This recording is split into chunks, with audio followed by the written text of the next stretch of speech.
Shalom, queridos. Nessa série de ministrações para o Pêssar de 2020, nós vamos falar hoje sobre quem é como nosso Deus entre os deuses. Mikamoha Baelim Adonai.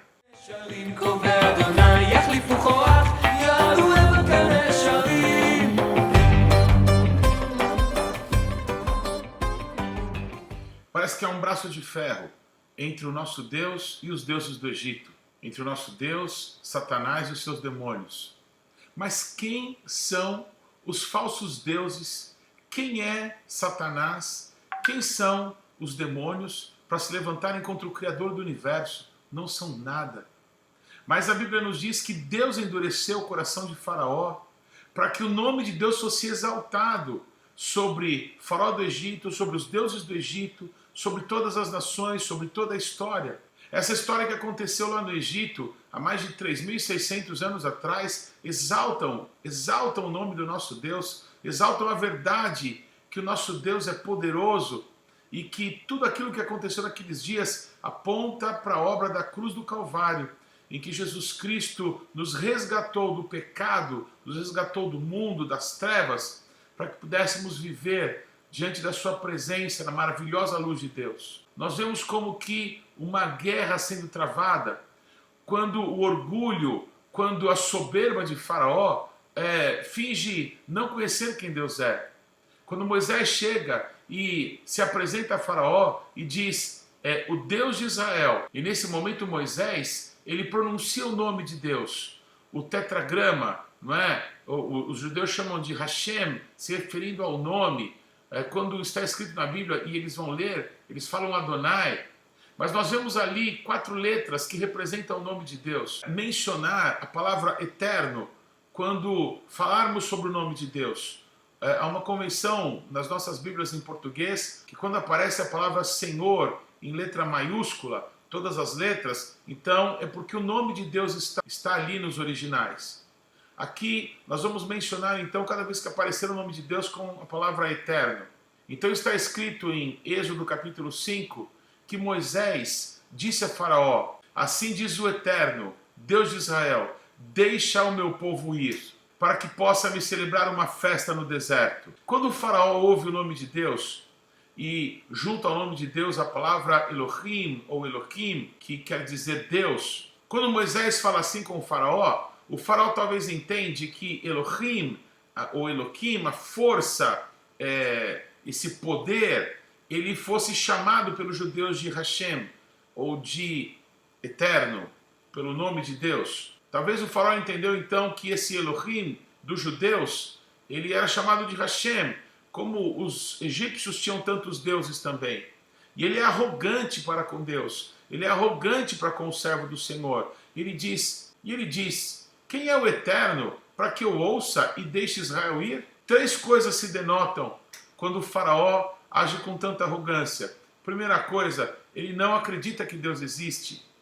Ele não acredita, segunda coisa, que Deus fala. E a terceira coisa, ele não entende que todos têm que se submeter e servir ao Criador dos céus e da terra, ao Deus eterno de Israel. Logo depois do terceiro juízo, quando o pó do Egito se transformou em piolhos, e os magos do Egito não conseguiram reproduzir aquele sinal, reconhecendo que aquilo era o dedo de Deus, que realmente o Criador, aquele que enviou a Moisés, ele tinha um poder maior do que o poder da religião dos egípcios. Então parece que o Faraó, com a sua malícia, com a sua dissimulação, certamente características do próprio Satanás, ele tenta agora negociar, ele vai tentando dissimular, tentando ganhar tempo, tentando que Moisés, Arão e os israelitas aceitem algum acordo. Mas o nosso Deus não tem pacto com Satanás. No nosso Deus não há treva alguma, não há acordo com as trevas, não há pacto com Satanás, não há um ponto de equilíbrio. Ele vai ser destruído eternamente e o nosso Deus vai ser glorificado para sempre. O nosso Deus é exaltado sobre tudo e sobre todos, e Satanás vai para o inferno, junto com todos os seus demônios, e infelizmente com todos aqueles que o servirem. Não há acordo com as trevas. Logo na 4ª praga, na praga das moscas, não é? No confronto direto com a religião, com Baal Tzevu, o senhor das moscas. Então o faraó diz para Moisés e para Arão, Adorem aqui mesmo, sirvam o seu Deus aqui mesmo, sacrifiquem aqui para o vosso Deus. Mas Moisés deixa claro que os egípcios adoram os animais, os seus rebanhos, que seriam sacrificados ao nosso Deus. Porque os egípcios eram um povo extremamente idólatra. Eles adoravam os bois, adoravam os cordeiros, adoravam os bodes. Os rebanhos eram adorados como deuses lá no Egito.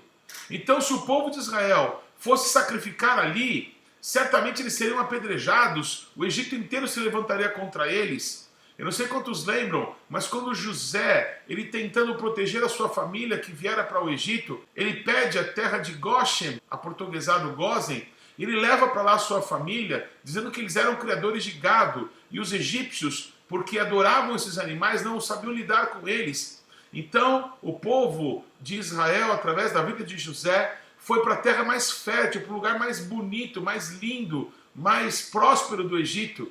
E ali naquele local eles prosperaram e cresceram extraordinariamente, como vemos nos dias de Moisés. Então o faraó denota que ele não estava ali interessado em ajudar o povo de Israel ou permitir que eles cultuassem ao nosso Deus, mas ele estava tentando uma forma de fazer com que os israelitas eles fossem enganados e fossem destruídos. Ele estava colocando pedras de tropeço para o povo de Deus, mas isso ia ficar caro para ele.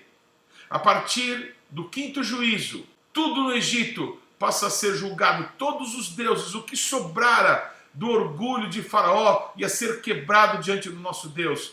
Ah, você adora os animais? Vocês têm os animais como sagrados? Vocês entendem que as bênçãos que Deus deu para as pessoas, então merecem ser honrados? Vocês adoram o sol? Vocês adoram os animais?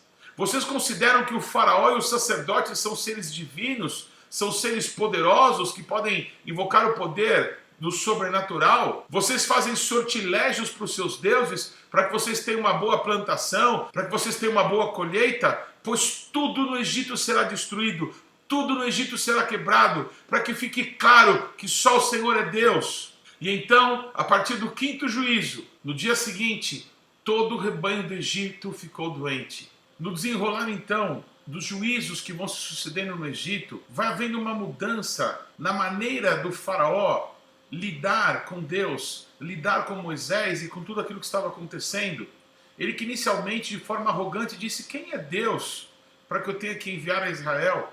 Ele passa a chamar Deus pelo nome, ele passa a falar o Eterno, ele passa a falar o nome do Eterno, como se ele estivesse passando a crer que Deus então existia. Quando acontece o juízo das moscas, ele diz: tá bem, adorem o Eterno aqui mesmo no Egito, e olha, e rezem por mim. Então parece que ele está reconhecendo que Deus existe, e talvez que ele também possa ser beneficiado por isso. Esse é um conceito religioso, de que Deus tem que nos servir, de que Deus tem que nos beneficiar, e não nós servirmos ao Criador. E essa arrogância ia ser quebrada. Mas Moisés lhe diz: para que você saiba que não há nenhum outro além do Eterno, nosso Deus. Ao momento que o próprio faraó diz que o Eterno é justo, Hashem Hatzadik, quando ele reconhece que o Eterno é justo, parece que há uma evolução, mas ainda ele não entende que a palavra Deus, Elohim, é um conceito muito menor do que o nome do Eterno. O nosso Deus disse: quando perguntarem qual é o meu nome, digam Yihye Asher Yihye, eu serei o que serei. O nome de Deus revelado a Moisés apontava para Yeshua, apontava para a eternidade, aquele que haveria de se encarnar, aquele que seria a nossa paz, aquele que seria a nossa salvação, aquele que seria a presença de Deus conosco, aquele que seria a nossa cura, aquele que seria a nossa bandeira. Esse é o Eterno. O nome de Deus não é apenas um nome, como outros deuses, como as pessoas têm nome ou são nomeados. O nome do Eterno revela o conceito mais elevado de quem Ele é. A palavra Elohim, a palavra Deus, abrange apenas uma pequena parte de quem o Eterno é. Bendito seja o seu glorioso nome. Os rebanhos do Egito vão sendo feridos, e morrem as ovelhas, e morrem os cavalos, e morrem os bois, e morrem os camelos. Todos vão sendo feridos de morte. E Faraó manda investigar. E ele percebe que nenhum dos rebanhos dos israelitas havia morrido. Aquilo que seria usado para adoração ao nosso Deus estava preservado.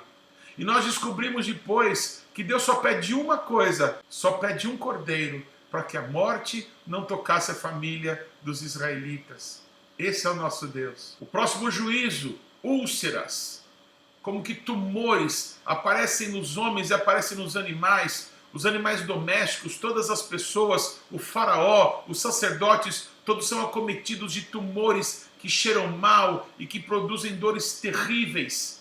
Mas mesmo assim, o coração do faraó continua obstinado. O nosso Deus usa Moisés para avisar para Faraó: Faraó, vai vir uma chuva de granizo como nunca se viu em toda a história da terra do Egito. Amados, a chuva de granizo foi tão terrível, caíram tantos raios, foi uma coisa tão tenebrosa que tudo que existia de verde nos campos, todas as árvores do Egito foram quebradas, todas as pessoas que estavam no campo foram mortas, todos os animais também foram destruídos. É muito interessante percebermos que os juízos, desde a praga das moscas, não atingiu mais o povo de Israel. Mas alguns juízos era necessário que o povo de Israel também se resguardasse, também se protegesse. Nesse ano de 2020, nós temos visto aqui no Brasil e nas nações da terra essa peste, esse vírus que tem atacado o mundo inteiro, que tem produzido tantas vítimas, vítimas fatais. Podem causar danos terríveis para pessoas que servem a Deus e para pessoas que não servem. Uma série de cuidados, de procedimentos estão sendo tomados por todos. É como se Deus estivesse dizendo lá no Egito: olha, essa chuva vai cair sobre todo o Egito, mas aqueles que se guardarem não sofrerão com isso. Talvez existissem naturalmente israelitas nas terras do Egito quando caiu aquela praga de granizo, mas todos que ouviram as advertências de Moisés estavam guardados, estavam em abrigos, eles não foram afetados. Todos os animais do povo de Deus que estavam no Egito, quando caiu aquele juízo, não foram afetados. Sabe por quê? O granizo não caiu nas terras de Goshen, onde estava o povo de Deus. O granizo só caiu lá nas terras do Egito.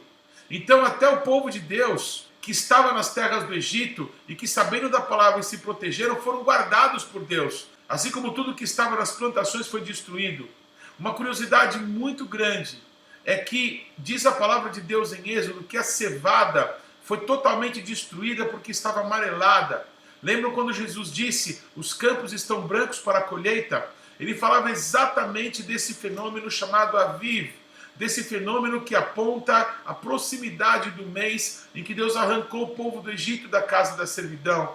Então nós podemos colocar que esse juízo de granizo aconteceu mais ou menos nessa época do ano, talvez um pouquinho antes do início do primeiro mês, ou talvez justamente na virada entre o 12º mês e o primeiro mês do ano. E os próximos juízos, então, eles se sucederiam rapidamente até a morte dos primogênitos, que aconteceu do 14º para o 15º dia. Isso é uma das provas bíblicas de que toda a palavra de Deus é verdade e que aquilo que Deus falou, ele fez historicamente na época certa.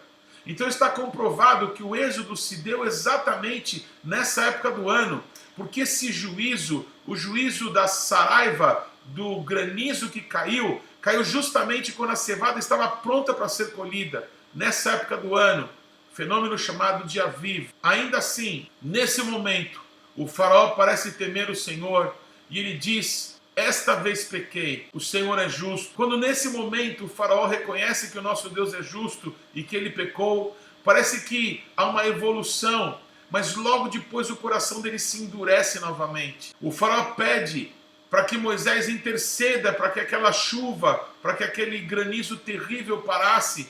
E Moisés, ele faz isso, ele clama a Deus e as nuvens se dissipam e o granizo para de cair sobre o Egito, mas o faraó continua com seu coração endurecido, maligno, diante do nosso Deus. Vem então a praga dos gafanhotos, a 8ª praga. As árvores tinham sido destruídas do Egito.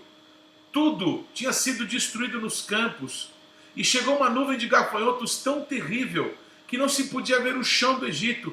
Tudo ficou tomado por aquela nuvem de gafanhotos. Tudo que era verde foi comido nessa hora. As árvores que brotavam de novo depois da destruição do granizo, elas começaram a ser destruídas, elas foram comidas. Não sobrou coisa alguma. Havia uma nuvem de gafanhotos nas casas das pessoas. havia uma nuvem de gafanhotos nas mesas, dentro do palácio do faraó.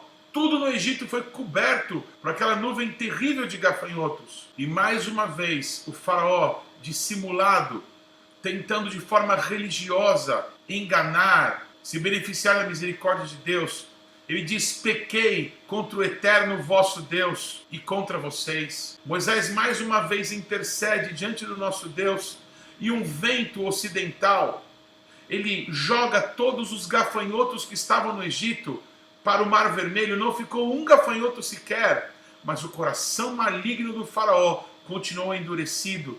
Foi Deus que estava fazendo essas coisas.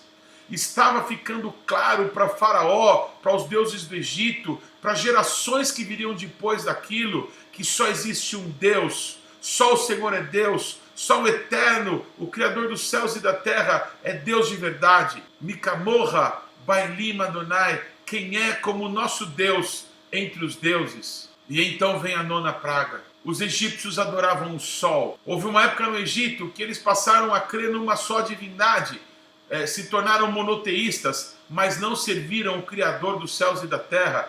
Eles passaram a servir o sol.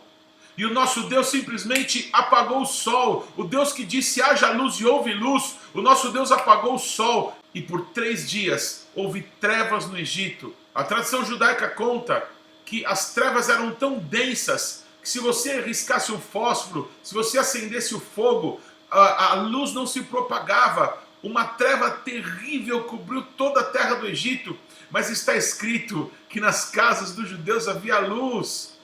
Na terra de Goshen havia luz. Quem é a luz do mundo senão o nosso Deus? A Bíblia diz que quando Jesus foi crucificado, houve um eclipse e toda a terra ficou em trevas, mas lá no Monte da Caveira, o centurião viu com detalhes a hora que Jesus Cristo bradou: Pai, está consumado, a ti entrego o meu espírito. Só havia luz num lugar no mundo. Quando Yeshua estava sendo crucificado, é onde ele estava, onde Deus está a luz, onde o povo de Deus está invocando o seu nome, dependendo dele, confiando nele, aí a luz.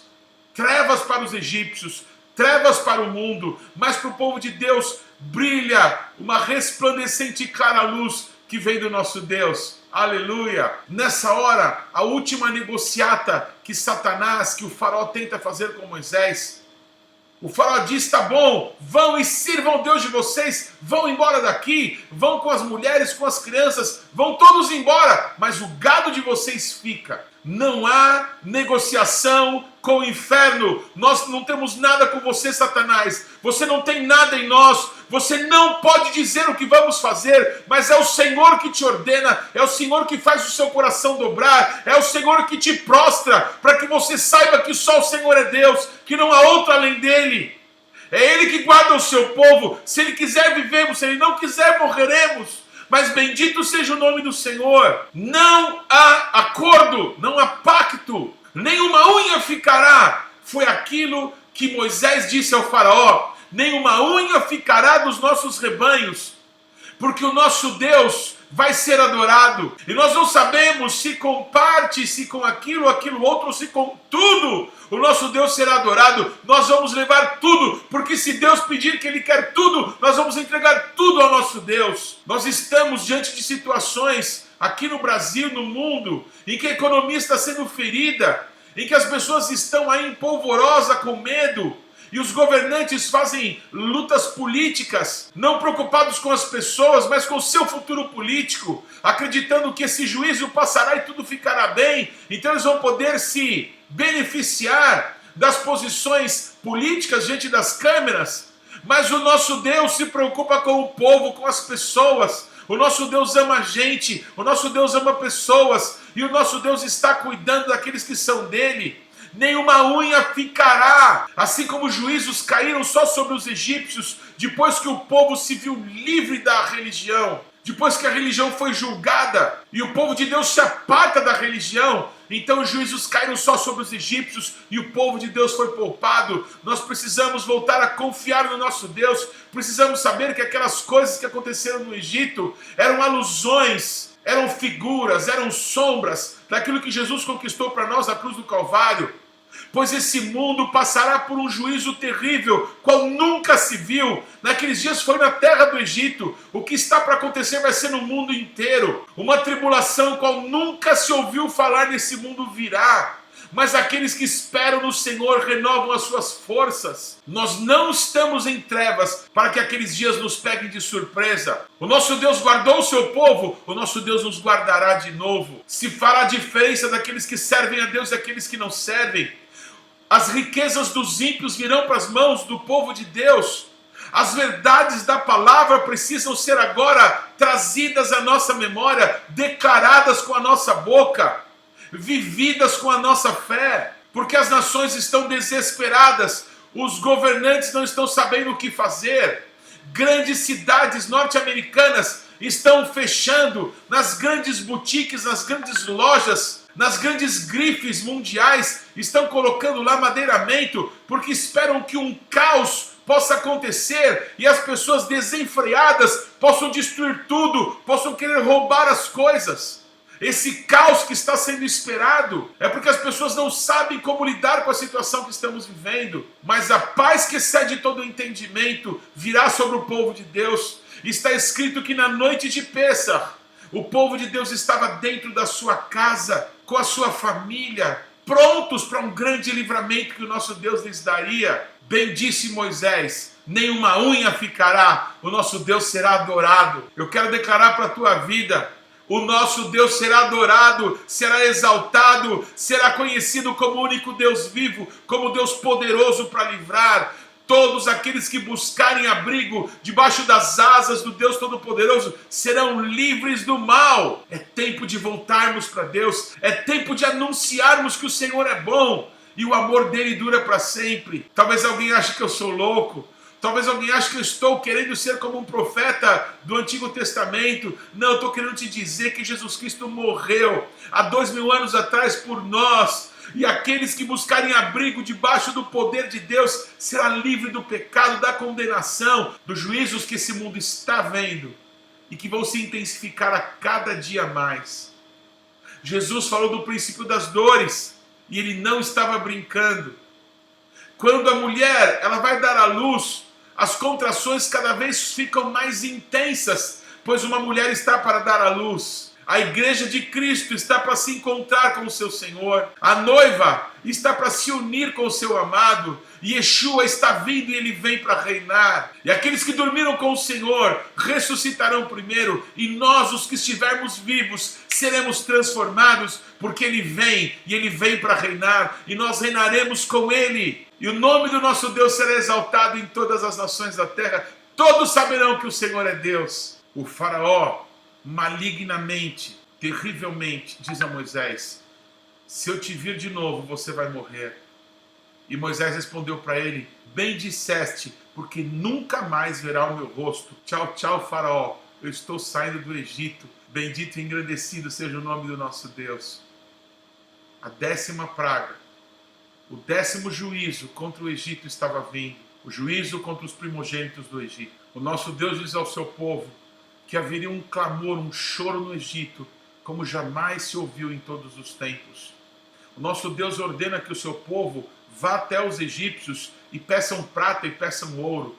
Os egípcios estavam tão destruídos, estavam tão acabados com tudo que estava acontecendo, que eles pegaram todas as riquezas, todos os tesouros que tinham no Egito e disseram: vão embora daqui. Vocês são o mal dessa nação, vocês são o mal do Egito, é vocês que estão trazendo tudo isso, vão embora.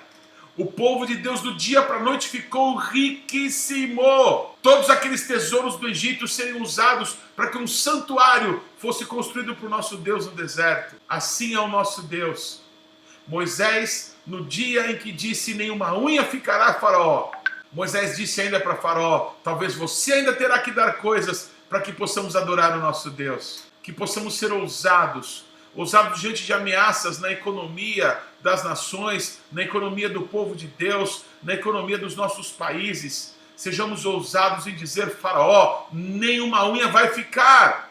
Mamon, você não tem parte conosco, nenhuma unha vai ficar. Você não vai nos deixar sair sadios. mas vai reter as nossas finanças. Maldito, você não tem poder contra a igreja, você não tem poder contra o povo de Deus, contra o poder do nome de Jesus. As pessoas estão achando que tá muito bom a gente sair sem ficar doente, ou tendo ficado doente e melhorar dessa gripe, mas estão entendendo que a economia será destruída. Mas eu quero te dizer que é tempo de dizermos que a economia não será destruída, mas o sobrenatural vai se manifestar, porque nenhuma unha ficará com as trevas. O diabo está tentando nos intimidar de todas as formas, nos tentando dizer que acabou para nós, que os mais simples, os mais pobres, não conseguirão sair dessa situação, mas o nosso Deus é pelo fraco, pelo oprimido, pelo pequeno, pelo ancião, pelo débil, pela viúva, pelo órfão, por aqueles que confiam nele. É tempo de nos abrigarmos debaixo das asas do Senhor. Quando Deus libera o seu juízo sobre as nações, é para que as nações se voltem para ele, é para que as pessoas se arrependam diante dele. Quando existem queimadas num lugar, destruição com chuvas em outros, e vulcões e terremotos e acidentes aéreos, guerras e rumores de guerras, essas coisas todas nos devem fazer voltar para Deus, que é poderoso para nos guardar, que é amoroso e está nos esperando de volta, para que possa estender sobre nós as suas asas de misericórdia. Anunciemos, pois, isso. Vamos chamar para nossa casa as pessoas, vamos chamar para a mesa do Cordeiro aqueles que estão desesperados, porque um tempo da bondade de Deus é chegada. É hora de nós comermos o pão e bebermos o cálice da nova aliança, do sangue do Cordeiro. É tempo de buscarmos abrigo na aliança que o nosso Deus propôs para nós, através do sangue de Jesus. Não morreremos, viveremos e proclamaremos os feitos poderosos do nosso Deus. Que Deus te abençoe.